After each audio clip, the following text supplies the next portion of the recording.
Welcome to Fine Tuning with Drew Taylor, your one-stop shop when it comes to animation news and commentary.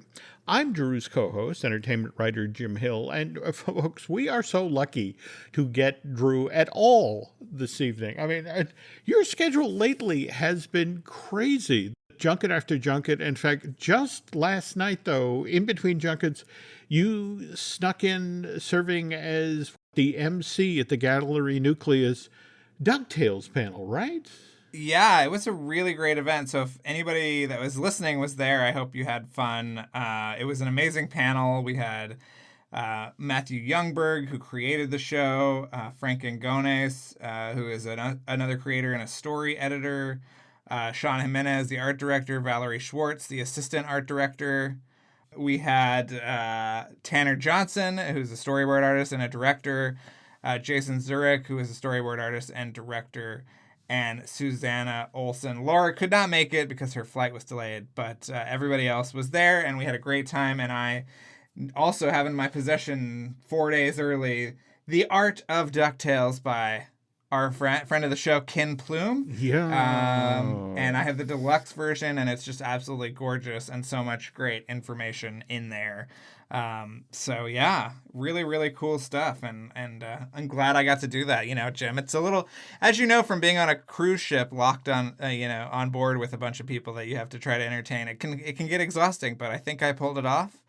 I was already 2 junkets deep on Saturday when I did that, but I think I managed okay. So yeah. Well, and again, just to be sure here, people understand what a find this book is. It's, first of all, it's from Dark Horse.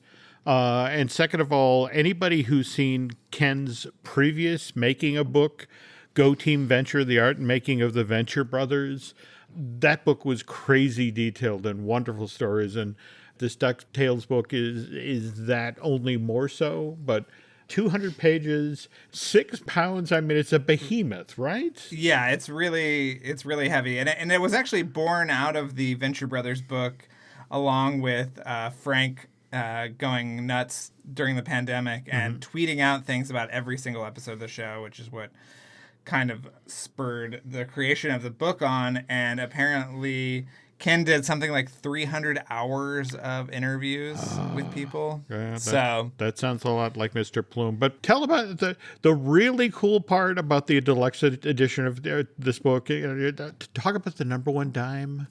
Oh, yeah. Let me see if I can find it. It's sort of embedded. What happened was that the book was supposed to be longer, and it had pages cut from it because of the paper shortage of 2021. So they had to come out with this supplemental book. And if you'll see, Jim, do you see the penny right there? Yeah. Embedded in the pages. Oh, go. So yeah, you can fish that out. Oh, man. And it's really cool. There's just so much stuff in here, Jim. Here's the penny. I'll take it out for you. Oh. So here it is, 10 cents. Okay, the number one dime. Okay. Number one dime. So there you go. That's killer. Pretty cool. I've been tracking this one, but it's here. It comes out on the 8th, folks. So the day the show goes live. So as you're listening, cop on Amazon. Go grab a copy. There aren't that many, so grab them as quick as you can as well. I was told there are not that many. There were not that many printed, so do it fast. Okay, will do. Well, as we just mentioned, this show comes out on 8th, but we're recording on the night of Sunday, November 6th, and that's 2 weeks and change out from when Thanksgiving will be held here in the States on Thursday, November 24th. The Macy's Thanksgiving Day Parade is, of course, a tradition, and every year new character-based balloons debut in the parade. Well, just yesterday in East Rutherford, New Jersey, in the parking lot of MetLife Stadium, the Macy's Parade Studio held what they call Balloon Fest, and it's when they walk out the brand new balloons that have been created. And typically, again, they're based on cartoon characters. So we have Bluey, the title character from the Disney Junior show, only this Bluey is 52 feet tall, 51 feet long, and 34 feet wide.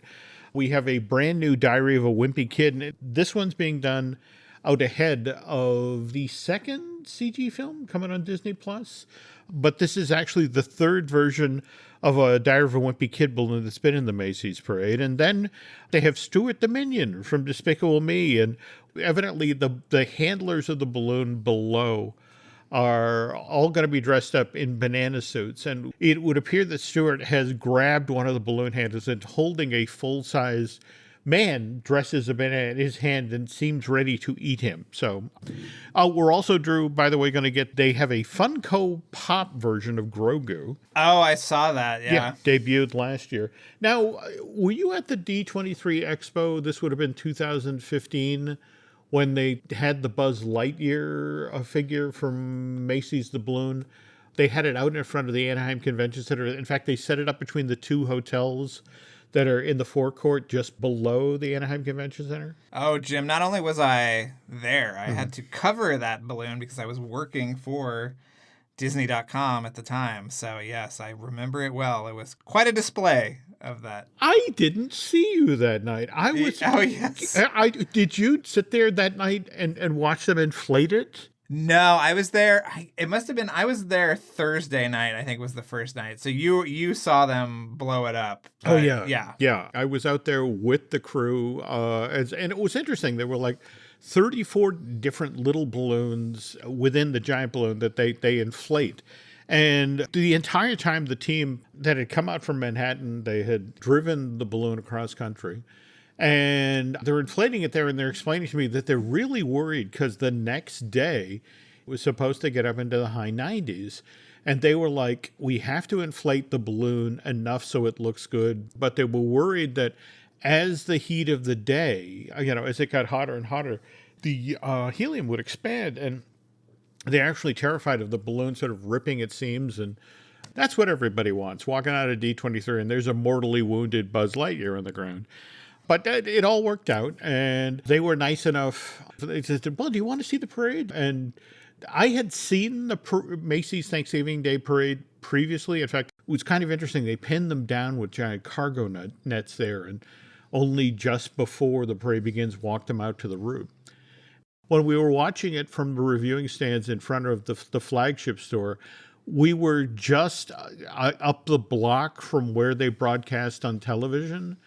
So, it was everybody running at warp speed by us. And as the parade broke up, every street around Macy's is either full of deflating balloons or parade floats that are being folded back up because they have to now return through the Lincoln Tunnel to go back. Oh, wow. Yeah, it was just, it was kind of fascinating to watch the whole process. Do they still do the Macy's parade at Universal Orlando? Now it's Universal's Holiday Parade presented by Macy's, and they have a couple of the smaller balloons. But it just seems as each year goes by, Macy's relationship with Universal gets more tangential. Right. So, in fact, when I was down there in early October, the streets are filled with Halloween Horror Night stuff, but they were teaching the parade float drivers, how to move their parade floats through the street. So it was this bizarre thing of you came out and it's like, here are streets set up with fake graveyards and pumpkins, but here are also these giant parade floats that are driving down the street, and they're explaining to them, keep them 50 feet apart. That's interesting. Well, before we move on, Jim, I have to tell you one thing about Buzz Lightyear. Okay. Is that we love old Buzz from Buzz Lightyear and the Terminator version of Socks, and there will be action figures of both of those characters in, I think, January. So we have to keep an eye out at Target for those action figures because they are coming, Jim. We are getting old Buzz, and we are getting the Terminator version of Socks. Yeah. Wow. Okay. Yeah. Okay. Yeah. Another thing to put on the list along with my DuckTales book.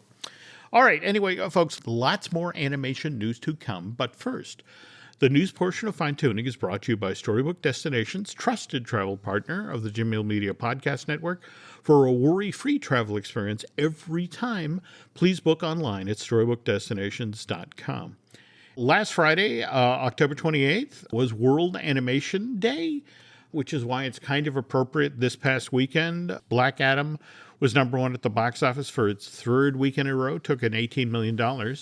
But right behind it was One Piece film Red that came in at 9.47 million at the box office. And that film was based on the One Piece animated series, which debuted on Fuji Television back in 99, which was then based on a manga series. And there have been over 1,000 episodes of that TV series in various forms produced to date. And to put that in perspective, The Simpsons, which debuted a decade earlier in 1989, only 734 episodes of that TV series have been produced today, with the most recent one being the Treehouse of Horror 34. Did you get to see that? That Treehouse of Horror 33, Jim, it started a year after the show premiered. So Treehouse of Horror 33, yeah. Okay, that's interesting because... Yes. Okay, all right, I stand corrected. Treehouse 33. I thought that was great. Did you watch it? Well, I love the Death Note parody. I also enjoyed, the Simpsons finally escaping sort of the Springfield biosphere and then driving for hours and stopping at Bob's Burgers to have a burger. And that pull-out shot alone at the end of the show where it's like you saw the biosphere for South Park and Rick and Morty and Futurama and Big Mouth, just on the horizon. I thought it was very cool and, kind of... Do you think that... them parodying Westworld actually led to the cancellation this week, Jim? Is that they just got it in the nick of time? They had their parody, and now the show is gone. Yeah. Though, did you see the news in the trades that even though they pulled the plug after 4 seasons, they still have to pay the cast for the 5th season or principal? Yeah, I would love to make $2 million to do nothing, Jim. I mean, that would be great. That's what I've been going for my whole life, and I haven't made it there yet. Oh, well, let me know. Let me know. Speaking of things that got canceled, we just learned about Tuca and Birdie and that adult animated series created by Lisa Hannawalt began streaming on Netflix in May of 2019 and then got canceled just a few months later. But then in May of 2020, Adult Swim picked up the show and it premiered on as part of Cartoon Network's adult programming block in June of 2001. Just a few months later, got renewed for a 3rd season, which debuted in July of this year. And can you share what Lisa posted on Twitter? It was on Twitter, yeah. She said, "To all our fans, we love you and can't thank you enough for your support over the years. Please never stop making weird fan art and dressing up as the characters for Halloween. It brings me endless joy. Working with Adult Swim was creatively fulfilling. Our execs were all smart and thoughtful, and I'm grateful that we got the space to make all these wild and heartfelt episodes about things that matter to me very much." She goes on to talk about how great it was working with the Animation Guild and the Writers Guild, which, is sort of a rarity. She says, "I hope any show creators who have the leverage to fight for unionizing their productions will continue to do so." She also said, "I still have a beautiful and weird ending to Tuca and Birdie in mind. Hopefully someday we'll get the chance to finish this story. In the meantime, I'm not done creating. I've witnessed so many people connecting with the show on a profound level, and I intend to keep telling stories like this no matter what." So, is this another casualty of David Zaslav's, penny pinching? Who's to say? It seems sort of likely, but, it's a shame. And it's the show was so interesting because it was the kind of the reverse of what usually happens, which is a show gets canceled and Netflix picks it up for more episodes, where this was canceled by Netflix and Adult Swim picked it up. But it should also be noted that Michael Eisner's production company was behind this. Yep. Tuca and Birdie, right? Mm-hmm. Mm-hmm. The BoJack Horseman people. Yeah. Yeah. I'm quite concerned that I'm hoping that Tuca and Birdie eventually follows the Futurama route. Because remember, Futurama actually ran on Fox from 1999 to 2003. Airs as reruns on Adult Swim from 2003 to 2007. Then remember, it got revived, but as home premieres. They did those 4 movies in 2007, which then began getting released in 2009. Then Comedy Central buys the broadcast rights to those 4 movies and then has them chopped up into 16 episodes. I think they knew that they were going to get chopped up, though, because I remember watching them and being like, oh, okay, here's the break. You know? Yeah. But that's quite the roll of the dice. Like, we'll make these and then you'll air these. Yeah. And then on the heels of that season doing really well, the quote-unquote fifth season of the show, 2009, Comedy Central orders 26 additional episodes, which air in 2010 and 2011, and then one final season, which then air in 2012 and 2013. And just this February, Hulu ordered an additional 20 episodes, which will start airing in 2003. So who knows? Lisa may get her finale yet. I would bet you we'll see the Tuca and Birdie finale sooner than we see Scoob Holiday Haunts, which, by the way, did you see they tweeted out this week that... I saw that. Yeah. I saw Tony. Well, I saw Tony on Instagram talking about how he had finally finished it. Why did they have to finish it? Is that my question? But I was reading a story by Ken Levine this past week, and it was about... There was a very short-lived Nathan Lane sitcom called Encore. Encore aired on NBC. It was put together by the same guys who did Frasier. And Ken was there to direct the show when the word came down that the show had been canceled. I mean, mind you, they'd written the 13th episode, and Nathan could have just walked away. This is why Ken said, I would work with Nathan Lane any day of the week, because he decided that if he walked away, that meant the crew and everybody else wouldn't have gotten paid for that week. And so it's like, no, I will stay and finish out the show. And he said he worked as hard. And as I understand it, that's kind of the same thing with Scoob Holiday Haunts. It's the notion of, if we walk away from this, all these people who committed to this film, to finishing this film, don't get paid.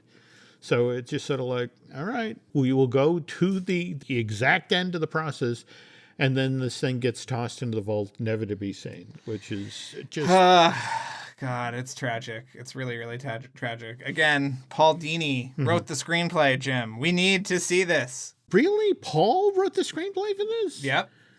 Things get lost in the mail all the time, Drew. Jim, given our history, our tragic history of getting lost coming back from the bathroom, There we go. It's there just, we go. I perhaps a package will get misdirected. I'm just saying. Listen, should the package get misdirected, we will do everything we can to accidentally upload it to some kind of site so that everyone could enjoy it. But, these are all just hypotheticals. Hypotheticals. All right. Yes. Pivoting to something that people are actually going to get to see. In fact, just the day after this podcast gets loaded up on the 8th, we have Zootopia Plus, all 6 episodes, which, by the way, you have seen. I have seen them, yes. Do we have a favorite out of the pile? I was trying to think of this, Jim, which one was my favorite. It starts really strong. Now I don't have my notes with me, of course, so I can't actually reference which one. I don't want to give away too much, but a lot of them intersect with the actual Zootopia movie in really interesting ways and unexpected ways as well. So a lot of times, a short will end and it'll be a moment from the movie that you remember. But if I had to pick a favorite, Jim, because you're putting me on the spot. Okay. I think it's going to be an episode called Duke the Musical. Really? Which is an extended sequence starring our boy, the Duke Weaselton. And it is a hoot, Jim. It is an absolute hoot. It goes through all the ways that he's scheming to make money, including selling organs and becoming a used car salesman. And it is just really, really delightful. Great, vocal performance by Alan Tudyk. And you'll be surprised at who they got back, Jim. The fact that they got Idris Elba back for one of these is pretty awesome. And Shakira. So she paused her trial long enough, I guess, to voice the gazelle again. Okay. So, yeah. Aren't you nice? So that's music by Michael Giacchino again. Yeah, I think it's mostly just reused cues from the movie, but there is some new songs during the Duke episode, which I believe are by the folks who did the Olaf's Frozen Adventure. So they're really good. And yeah, It's just really fun. You can watch the whole thing in about an hour. So yeah, about 6 or 7 minutes each, and they're great. I think you'll enjoy them, Jim. I can't wait. We'll talk about it next episode. Okay, we'll do. Yeah. We'll do.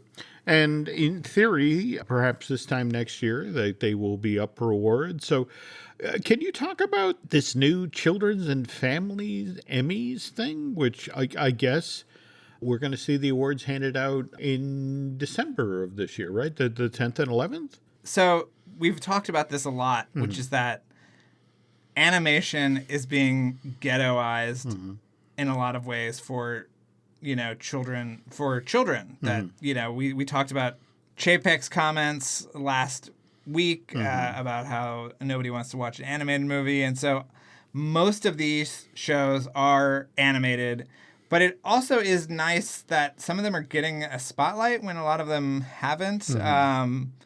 Things like the Mysterious Benedict Society and the Doogie Howser reboot on Disney Plus are nominated. And of course, Kirk Thatcher, our bud, got nominated for Muppets Haunted Mansion Outstanding Fiction Special. So, it's interesting what's nominated, but I just wanted to point out, Jim, what was nominated for Outstanding Animated Series. So, City of Ghosts, which we loved, Cuphead Show, The Proud Family, Louder and Prouder, Star Trek Prodigy, and A Tale Dark and Grim. That is the Outstanding Animated Series class. So, pretty interesting, I guess. That's a fun selection. Yeah. So, I guess they're not prime time or whatever, but yeah, pretty interesting.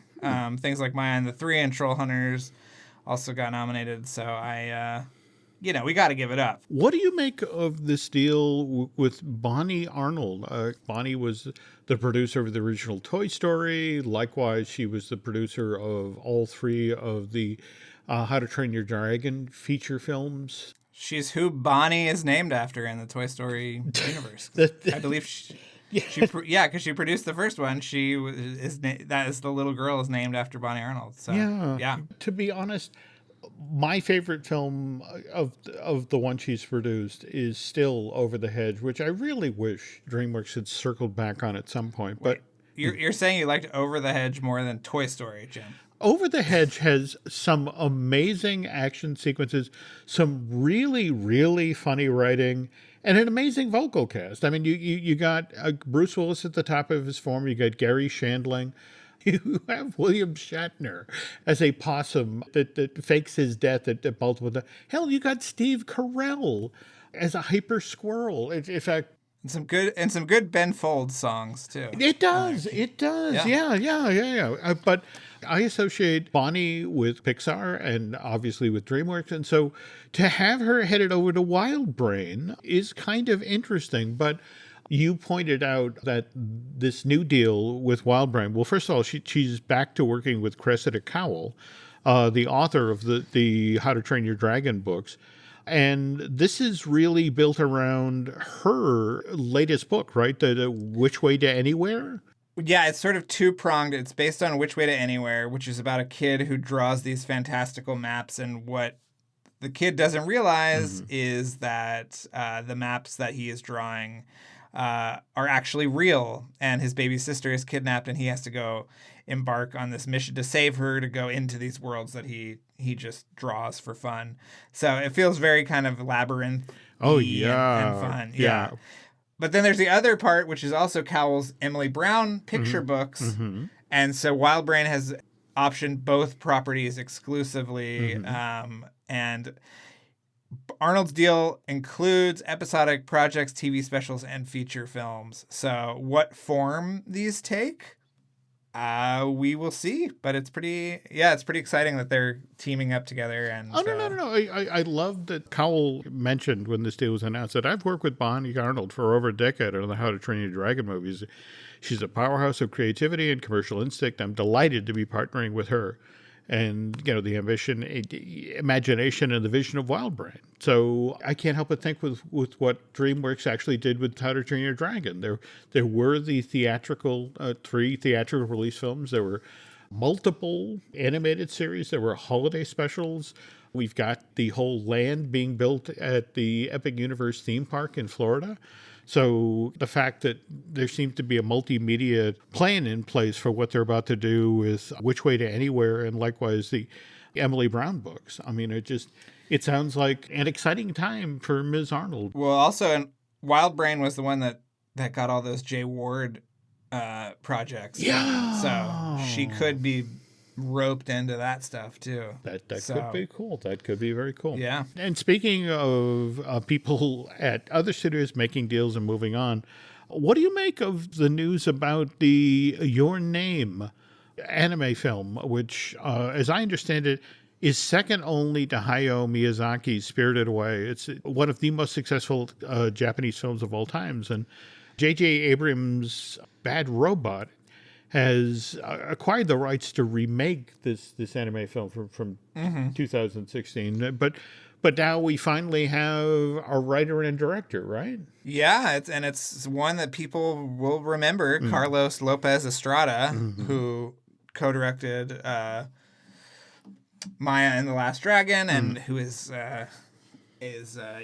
supposed to do an original feature for Walt Disney Animation Studios and never got to do that and left earlier this year. He is going to do it. I saw him tweet it. It was either a tweet or an Instagram post where he just said, I really love the movie. I promise I'm not going to screw it up. Because it is a really special. Have you seen Your Name, Jim? Yeah. I loved it. I'm hesitant to talk about it because if you give away the secret, that's half the fun of the movie. And I just tell you what, folks, do yourself a favor. Again, it's Makoto Shinaki from 2016. And again, Your Name. Just chase it down, watch it. You'll love it, and then you'll immediately be waiting for what Carlos does with this, because kind of interesting what you could do with this for live action. Yeah, I mean, I saw some people saying that they were, they were a little hesitant because it is so specifically Japanese, like the culture. But I'm willing to give it a shot. I think it'll be fine. Okay. Yeah. Well, and speaking of things that I hear are particularly fine, when we get back from this commercial break, Drew is going to tell us about the Criterion Collection version of WALL-E. The family that vacations together stays together. At least, that was the plan. Except now, the dastardly desk clerk is saying he can't confirm your connecting rooms. Wait, what? That's right, ma'am. You have rooms 201 and 709. No, we cannot be 5 floors away from our kids. The doors have double locks. They'll be fine. When you want connecting rooms confirmed before you arrive, it matters where you stay. Welcome to Hilton. I see your connecting rooms are already confirmed. Hilton, for this day. Wish you could become a morning person? You know the type, up before the sun, early morning runs, first one to the office with donuts and a smile. How do they do it? Easy. With the new Galaxy Watch 8, sleep tracking and personalized insights from Samsung Health help you improve so you can wake up to a whole new you. One who, dare I say it, skips the snooze? It's possible. Train your sleep with Galaxy Watch 8. Learn more at Samsung.com. Requires compatible Samsung Galaxy phone, Samsung Health app, and Samsung account. This episode is brought to you by Indeed. When your computer breaks, you don't wait for it to magically start working again. You fix the problem. So why wait to hire the people your company desperately needs? Use Indeed's sponsored jobs to hire top talent fast. And even better, you only pay for results. There's no need to wait. Speed up your hiring with a $75 sponsored job credit at Indeed.com/podcast. Terms and conditions apply. Did I hear this correctly, that it was Andrew Stanton who reached out to Criterion himself and suggested that they do some stuff with Pixar? Is that the story, or? Yes. He reached out, and he is a fan of Criterion, and I talked to Andrew on Friday, so this is how I know this. I'm not actually talking out of my derriere. But he reached out and got the ball rolling, and it just took a little while longer, obviously with COVID and other delays. But he said that he really deferred to Criterion because he said, "You tell me what's interesting, what we haven't done yet," because obviously the special features on previous Pixar things are pretty impressive, and I brought up the super genius version of Bug's Life, which I still remember every special feature from because This is why I am the way I am, Jim. Yeah. But I cannot say enough good things about this Criterion release. It's absolutely beautiful. The new special features are really wonderful and really take you behind the scenes in a really interesting way. And there's even a little tribute to Ralph Eggleston, which really got me a little upset and sad. But it was a wonderful tribute to him. And obviously the 4K version of the movie is actually the same transfer from an earlier Disney one, but it's just absolutely beautiful. It's a beautiful movie. I cannot believe it came out in 2008 and it still looks as good as it does because it really is jaw-dropping visually still. And it's just a wonderful package. I think it's like it's the gift for animation freaks this Christmas. Okay. And actually right now the Barnes & Noble 50% off sale is going on. So yeah, you can get it for about $25. So wow. Yeah. I was excited because this $49.95 3-disc set, Criterion itself has it going for $39.96. But wow, that Barnes & Noble deal, that can't be beat. Head to your local Barnes & Noble. The sale goes until the 28th. Okay. So there's actually a lot of great stuff coming out this month on Criterion. So go grab it. It's very much worth it. And a beautiful package / art design for the the packaging is really, really great. There's like sketches, original Andrew Stanton Trash Planet sketches in there. And it's just great. I love this set so much. I can't believe that they did a Pixar movie in the Criterion Collection. And, as I was getting off the phone with Andrew, I said, just remember, if they do a John Carter, you know who to call to write the booklet. So, absolutely. Absolutely. Speaking of which, did they talk about, are there any plans to follow this up with other Pixar films? Or? I've heard that this is the beginning of a licensing deal between Disney and Criterion. So, listen, I want some weird ones, Jim. I want Dragon Slayer in there, Given what you've just described for the extra features and that sort of thing, I'd love to see them do Up. Yeah, the problem is really just how good those discs were already. Like you really have to come with something different. And Stanton really had a point of view on this thing and really pushed to make it really personal. And Jim, you'll love. There's a section called Wally A to Z, which is him and Jim Reardon, our good buddy, riffing about all the details. In the movie, which is really fun. And you also get to see Andrew Stanton's thesis animated short from Cal Arts when he was in class with Jim Reardon and Brenda Chapman and, all of those legends. So really, really fun stuff.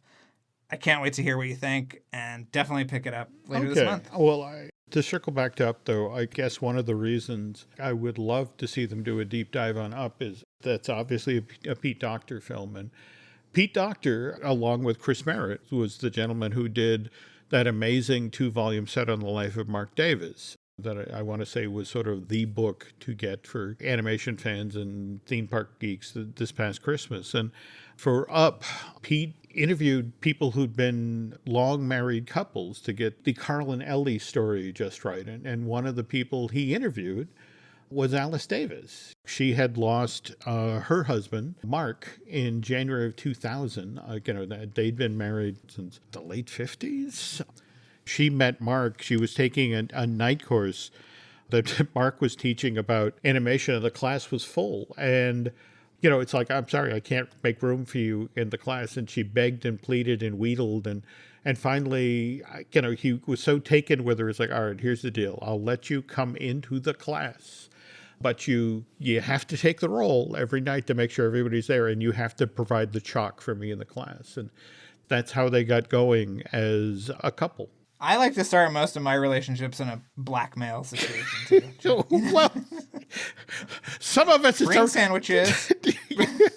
Some of us, it's our only chance, Drew. I mean, That's true. You have to coerce, but... Yes. But anyway, at this point, Alice is making her living as a costume designer, and Mark just can't forget her. And so at one point, he reaches out to her and explains, look, we're working on Sleeping Beauty.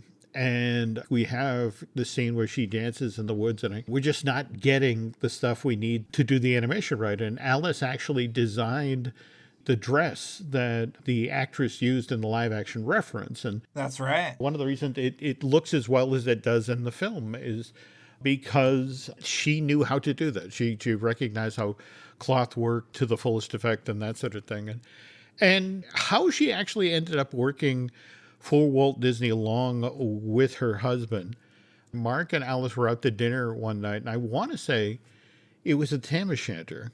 And Walt was there, and they're newlyweds. And Walt's kind of taken with how he's used to people kind of being, well, I'm Walt Disney, and being sort of taken aback by that. And Alice just wasn't having it. It's like, well, we're having dinner, and it's nice to see you. Now go away.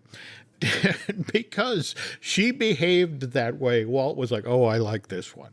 So when he could invent a reason for her to come work at the studio. In fact, I want to say the next film that was coming over the hill was Toby Tyler.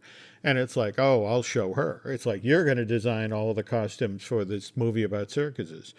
And so Alice ends up, working for the company along with Mark. And when Mark in 1962 transitions over from feature animation to Imagineering, Walt, without skipping a beat, Alice, you go work with him. I want you two in the building together. And you can't really tell the Mark and Alice Davis story without talking about Small World. The project gets greenlit 9 months before the New York World's Fair opens in April of 1964. So there is no time to do anything. And Mark always got a kick out of the fact that people were so tickled with It's a Small World because he said, it was a rush job. I literally designed one doll. That's all we had time for. And it was Alice and Mary Blair that did the heavy lifting. Alice was the one who went down the hall to Imagineering's amazing collection of National Geographics and created designs for all the children's outfits by paging through those. And Mary Blair was the one who created all of the spectacular settings that these characters stood in. And everyone was like, Mark, you did such amazing work on this attraction. And he said, and the women would get so mad at me because it's like, I only did one doll. But at the same time, Alice learned a lot from working on that project. And she was talking about putting the pantaloons on the little can-can dancers and how after just a week to 10 days, they'd have to replace the pantaloons because of the fabric would wear out. And she learned that when you're doing an animatronic figure, it's not like designing a costume for an actress, that's in a play or a movie or that sort of thing. This is going to be doing one set of repetitive moves and it's really going to tear, and they're also powered by hydraulic fluid, so it's going to stain. And so, when it finally comes time to work on Pirates of the Caribbean, and in fact, Alice always used to make the joke about, I went from working on Sweet Little Children to Dirty Old Men. And at this point, she knows that, these costumes are going to wear out. And so it's like, well, we need to make a couple of sets of costumes. We need to have one costume that the figure is wearing in the attraction. We need to have one costume that's being held in reserve. And then we need to have another costume that is either away being cleaned or repaired. So for every figure, you needed at least 3 costumes. And so she was explaining this to Dick Irvine, the head of Imagineering at the time. And he said, Alice, we just don't have the time. We just don't have the money. I mean, just do the one set of figures for Pirates of the Caribbean and we'll figure it out. And Alice, her entire life, it's like, oh, another old white man telling me what to do. And so what Alice did is she padded the invoice. She said she was making one set of costumes, but for every character in the Pirates of the Caribbean, she made the 3 outfits. And that turned out to be the genius move because it's a week after the attraction opens at Disneyland. People are like, oh my God, this is the best thing that, Walt Disney's ever done. But that week, how the attraction in the scene where the city's burning down, there's one pirate that's leaning off of a lamppost with a bottle. Yes, of course. Okay, well, that figure, and they don't know if it was somebody who flicked a cigarette at it or if there was an electrical short or that sort of thing. That figure actually caught on fire, Drew.